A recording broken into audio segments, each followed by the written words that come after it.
2 दिन दक्षिण के राज्यों में कुछ जगह हो सकती है भारी बारिश, तो पश्चिमी हिमालय क्षेत्र में हल्की बर्फबारी का अनुमान। आज मालदीव समेत केरल के तटीय इलाकों में चल सकती हैं तेज हवाएं, तो 2 दिन अरब सागर और लक्षद्वीप में भी हालात रहेंगे प्रतिकूल। अगले कुछ दिन पूर्वोत्तर के राज्यों में छा सकता है हल्का कोहरा, तो उत्तर पश्चिम भारत समेत मध्य प्रदेश में गिर सकता है पारा।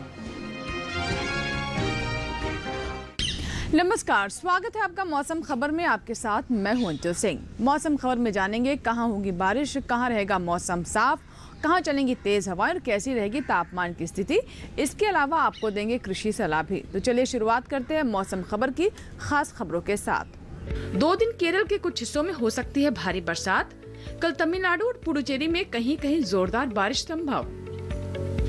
तटीय कर्नाटक और रायलसीमा में कल कुछ जगह भारी बारिश की उम्मीद। लक्षद्वीप में भी 2 दिन कुछ इलाकों में भारी बारिश का अनुमान। अगले 2 दिनों में पश्चिमी हिमालय क्षेत्र में हो सकती है हल्की बर्फबारी। वहीं असम और मेघालय में अगले 2 दिन छाया रह सकता है हल्का कोहरा। नागालैंड, मणिपुर, मिजोरम और त्रिपुरा में भी हल्का कोहरा छाने के आसार। वहीं उत्तर पश्चिम भारत समेत मध्य प्रदेश में 2 से 4 डिग्री गिर सकता है पारा। तो ये थी मौसम से जुड़ी खास खबरें। आइए जानते हैं पिछले 24 घंटों में कैसा रहा मौसम का हाल। देखते हैं मौसम की चाल में। लक्षद्वीप के ज्यादातर इलाकों में बारिश दर्ज की गई। तमिलनाडु और पुडुचेरी में अनेक जगहों पर बरसे बादल। केरल में भी कई जगहों पर हुई बरसात। दक्षिण तटीय आंध्र प्रदेश और रायलसीमा में कुछ जगह बरसा पानी। और अब जान लेते हैं देश के अलग अलग हिस्सों में कैसा रहा तापमान। सबसे पहले नजर अधिकतम तापमान पर। ओडिशा में कहीं कहीं अधिकतम तापमान सामान्य से 5 डिग्री या उससे ज्यादा ऊपर दर्ज किया गया। विदर्भ और छत्तीसगढ़ में अनेक जगह अधिकतम तापमान में सामान्य से 3 से 5 डिग्री की बढ़ोतरी हुई। मध्य महाराष्ट्र और दक्षिणी मध्य प्रदेश में भी कहीं कहीं तापमान सामान्य से 3 से 5 डिग्री ऊपर चढ़ा। कोंकण और गोवा के कुछ हिस्सों में अधिकतम तापमान सामान्य के मुकाबले 3 से 5 डिग्री ज्यादा रहा।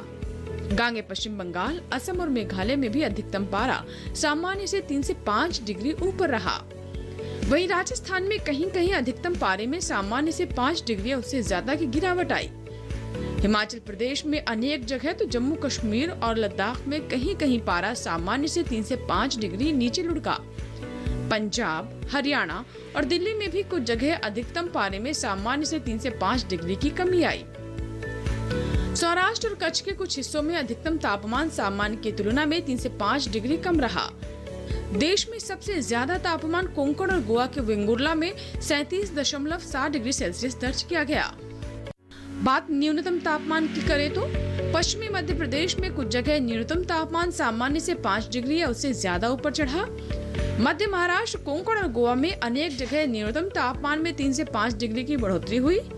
पूर्वी राजस्थान के कुछ इलाकों में भी न्यूनतम पारा सामान्य से 3 से 5 डिग्री ज्यादा दर्ज किया गया।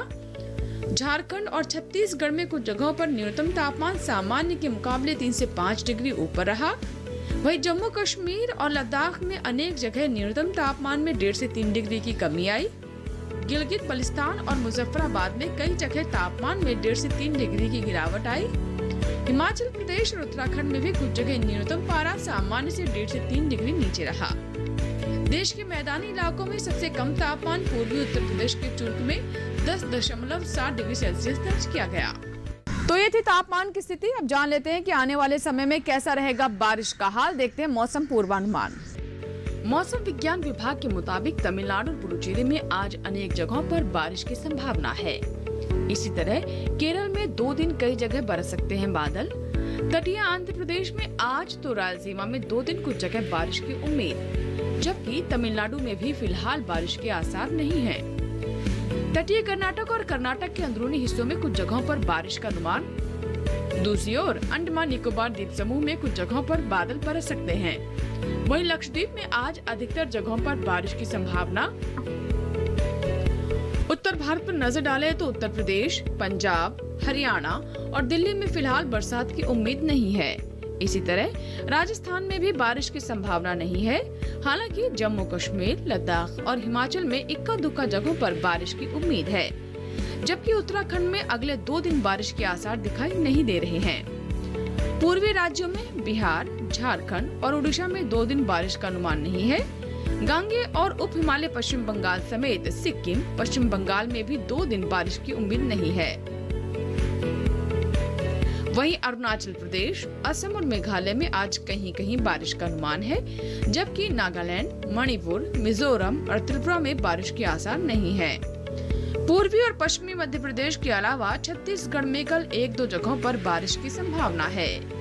गुजरात में 2 दिन मौसम साफ रहने की संभावना है।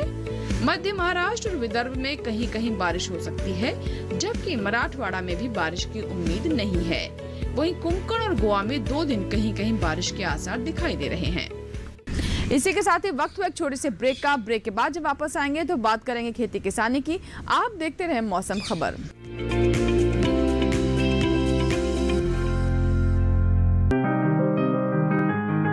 बीमारियों से कैसे बचेगी फसल? मवेशियों की मुश्किलों का क्या है हल? कहां से लाएं बीज, कितनी लगेगी खाद? किसानों के हर फोन का विशेषज्ञ देंगे जवाब। देखिए हेलो किसान लाइव, सोमवार से शुक्रवार शाम 6 बजे।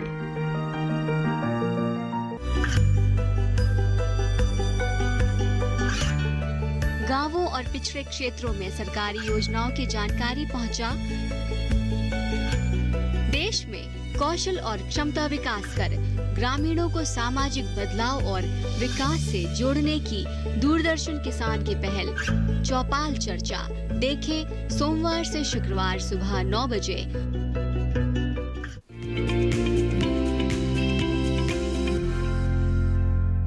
ब्रेक के बाद एक बार फिर आपका स्वागत है। आप देख रहे हैं मौसम खबर और अब बात खेती किसानी की, जिसमें हम आपको बताते हैं कि मौसम को देखते हुए हमारे किसानों को अपने फसलों में कौन कौन सी कृषि क्रियाओं का ध्यान रखना है, विशेषज्ञों की सलाह पर विशेष तौर पर गौर करना है।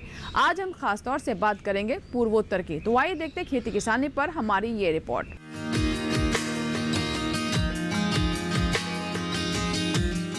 अरुणाचल प्रदेश में इस समय आलू की रुपाई के अलावा मटर और रबी मक्के की बुआई करते रहे। यही इस समय फूल गोभी और पत्ता गोभी में कीटों का प्रकोप बढ़ सकता है। किसान इसकी निगरानी करते रहे। इसके साथ ही अरुणाचल प्रदेश में इस समय धान की फसल लगभग तैयार हो चुकी है। ऐसे में यहाँ के किसानों के लिए सलाह है वो धान की कटाई से 1 सप्ताह पहले खेतों से पानी निकाल दे। यही कुछ इलाकों में धान में कीटों का प्रकोप भी दिखाई दे रहा है। अगर प्रकोप ज्यादा हो तो किसान कृषि विशेषज्ञों की सलाह से दवाओं का छिड़काव करे।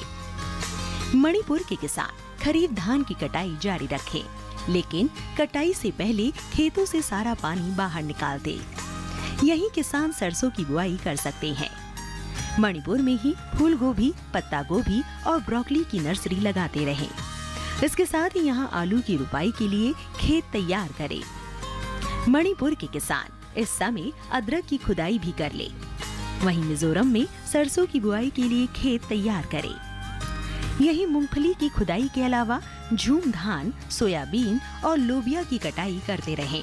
त्रिपुरा में अमन धान की कटाई करते रहें। इसके साथ ही यहाँ गोभी वर्गीय सब्जियों की बुआई और आलू की रुपाई करें। त्रिपुरा में इस समय परवल, खीरा और अन्य कद्दू वर्गीय सब्जियों में रोगों का प्रकोप बढ़ सकता है। किसान इसकी निगरानी करते रहे। वहीं नागालैंड में कैनोला, मटर और गोभी वर्गीय सब्जियों की बुआई के लिए खेत तैयार करें। इसके साथ ही यहाँ सोयाबीन, मूंग और धान की कटाई करते रहे। साथ ही अदरक की खुदाई भी कर ले। असम के पहाड़ी इलाकों में गोभी वर्गीय सब्जियों की रुपाई करें। इसके अलावा यहाँ रबी दलहनी और तिलहनी फसलों की बुआई जारी रखें। असम के पहाड़ी इलाके में ही बोरो धान की नर्सरी लगाएं और साली धान, उड़द और मूंग की कटाई करें। मेघालय के किसान गोभी वर्गीय सब्जियों की नर्सरी लगाते रहें। मेघालय में ही इस समय साली धान में कीटों का प्रकोप बढ़ सकता है। ऐसे में बचाव के लिए विशेषज्ञों की सलाह से दवाओं का छिड़काव करें।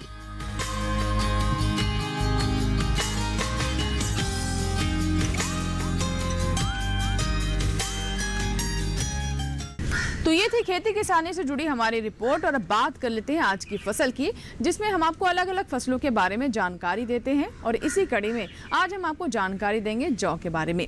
जी हाँ, जौ की बात करें तो इसके लिए बिल्कुल उपयुक्त समय है। खास बात यह है कि ये उन क्षेत्रों में भी उगाई जा सकती है जहाँ पर सिंचाई के उचित साधन नहीं है।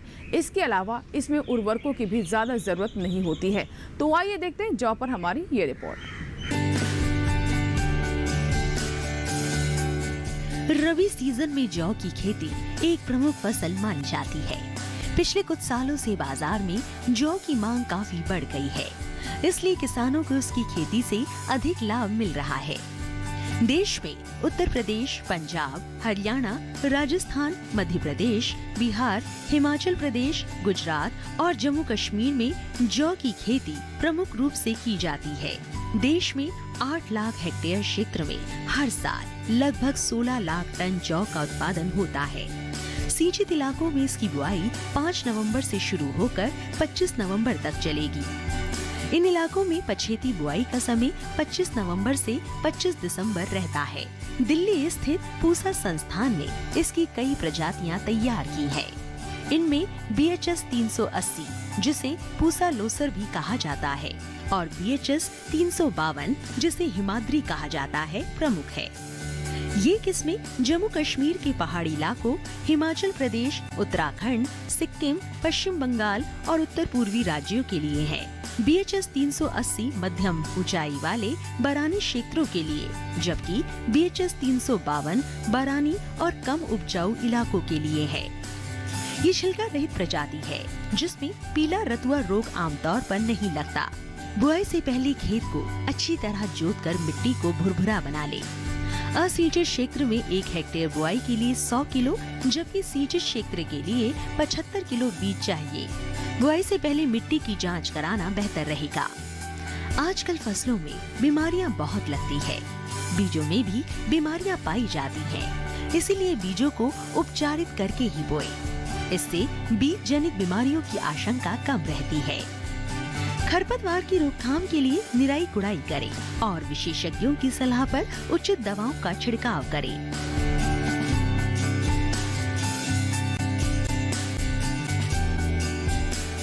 तो ये थी जौ पर हमारी विस्तृत रिपोर्ट, जिसमें हमने आपको जानकारी दी जौ की खेती से जुड़ी हुई कौन सी विशेष बातें हैं जिसका ध्यान हमारे किसान रख सकते हैं। इसी के साथ ही अब बात करते हैं मौसम अनुसार खेती की। पश्चिमी झारखंड की अगर बात करें तो यहाँ किसान पठारी इलाके में धान की कटाई इस वक्त कर सकते हैं। धान की कटाई के तुरंत बाद खेतों में आप जुताई कर लें। पश्चिमी पठारी इलाके में गेहूं, जौ, आलू और काबुली चना किसान लगा सकते हैं। पश्चिमी पठारी इलाके में ही मसूर, मटर और अलसी किसान लगा सकते हैं। दलहनी की बुआई से पहले बीज उपचार आप जरूर करें। उत्तर पूर्वी और मध्य झारखंड में प्याज, गाजर और मूली की उन्नत किस्में किसान इस वक्त लगा सकते हैं। उत्तर पूर्वी और मध्य झारखंड में ही अलसी, राई, मसूर और चने की भी किसान बुआई कर सकते हैं। उत्तर पूर्वी और मध्य झारखंड में किसान टमाटर, गोभी, मटर और आलू की फसल भी ले सकते हैं। साथ ही उत्तर पूर्वी और मध्य झारखंड में किसान धान की कटाई लगातार करते रहें। कटाई के बाद धान की गहाई करें और उसे सुरक्षित स्थान पर रखें। यहाँ रुकेंगे छोटे से ब्रेक ले। ब्रेक के बाद भी मौसम खबर जारी रहेगा, आप बने रहें हमारे साथ।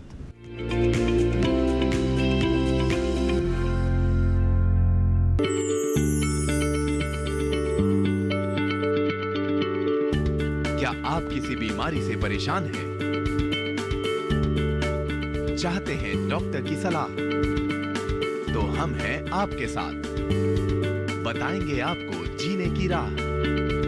समस्याएं आपकी, समाधान देश के मशहूर विशेषज्ञों के। घर बैठे बात करें देश के जाने माने डॉक्टरों से।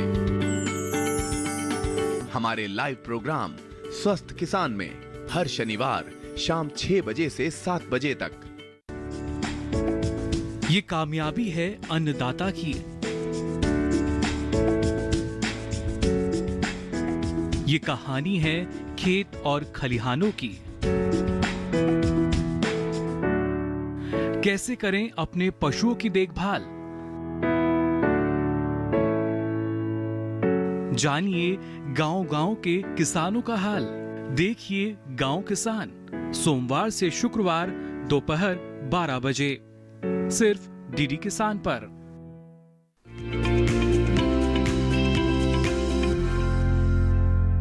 ब्रेक के बाद एक बार फिर आपका स्वागत है। आप देख रहे हैं मौसम खबर। एक बार फिर से नजर डालते हैं मौसम अनुसार खेती पर। किसान अदरक की फसल को रोगों से जरूर बचाएं। बचाव के लिए प्रभावित पौध को जड़ से निकाल दें। पश्चिम बंगाल के तराई इलाके में धान की कटाई किसान कर सकते हैं। पश्चिम बंगाल के तराई इलाके में ही किसान रबी फसलों के लिए खेतों को तैयार कर लें। साथ ही पश्चिम बंगाल के तराई इलाकों की अगर बात करें तो मक्का और सरसों किसान यहां लगा सकते हैं। वहीं गांगे पश्चिम बंगाल में अमन धान की कटाई किसान इस वक्त कर सकते हैं।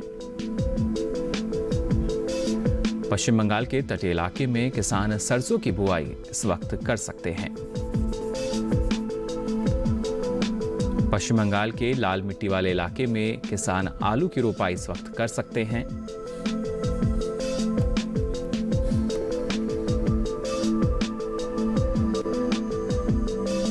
तो ये थी मौसम अनुसार खेती से जुड़ी खास बातें। आइए एक बार फिर से नजर डाल लेते हैं मौसम की झलकियों पर।